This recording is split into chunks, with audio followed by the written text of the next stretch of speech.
Christmas isn't just tinsel and a long Doctor Who. It's a festival with traditions stretching back across hundreds of years and almost as many Christmases. It's hard to imagine now, but when Christmas first began, Christ wasn't even in it. Psycho Danny Dyer hasn't always been in EastEnders, even though he feels like part of the furniture, especially when he's trying to act. Centuries before Jesus arrived, late December was already a time of celebration for the pagans, who existed so long ago there aren't any YouTubes of them, so we've had to make do with this picture.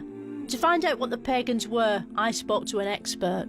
Were there pagans before there were humans? No, you've got to be human to do anything. Pagans are just people who lived in Europe before Christianity arrived. How difficult was it for the pagans to get about on all fours? They didn't travel on all fours, they travelled upright like we do. The pagans worshipped nature, just like Chris Packham. And their calendar revolved around two big annual events, also like Chris Packham. One of these events took place in late December and was known as the winter solstices. What was the winter solstice?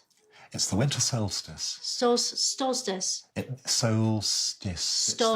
Solstice. Solstice. You got it. It's that magical time, midwinter and midsummer, when the sun seems to stand still. To the eye, it appears to stop moving along the horizon. Well, you're not meant to look at it, are you? Because it hurts your eyes. You can look at it when it rises and you can look at it when it sets. Then you can. No, you can't. It makes you go blind. You can.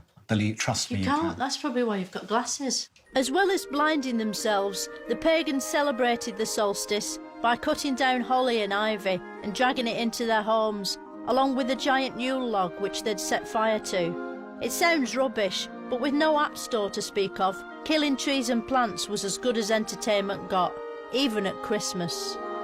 Of course, for most people, it wasn't really Christmas until the birth of Jesus Christ, an icon who was almost as revered back then as Beyoncé is today. Jesus' mum was this woman, the Virgin Mary, who one night got visited by an angel and told she'd been gotten pregnant by a Holy Ghost. Of course, actual ghost is ectoplasm, which only contains ghost sperm. But Jesus wasn't born a phantom, leading experts to believe Mary wasn't impregnated by a real ghost, but by a man in a sheet, like in Scooby-Doo. Mary's husband Joseph didn't mind his son being God's rather than his, because he knew God would probably buy Jesus loads of toys and have him on weekends, which would take the pressure off. As the birth neared, Mary and Joseph travelled to our little town of Bethlehem, only to discover the inn they'd booked had no rooms in it, so instead they were put up in a stable. Today that'd lead to one red star on TripAdvisor. Back then, it led to one big star in the sky, which God put there, probably so they could see the baby coming out. Mary had to give birth here on the floor, like a crack addict, and then lay him in a manger. Manger is another word for trough, and it's where we get the name for modern sandwich chain, ready to trough. The baby Jesus wasn't an ordinary baby. He was born with a big yellow circle round his head, which must have been hell for Mary to push out, especially when you think nothing had ever been in or out of her down below before. If only he had been born a ghost after all.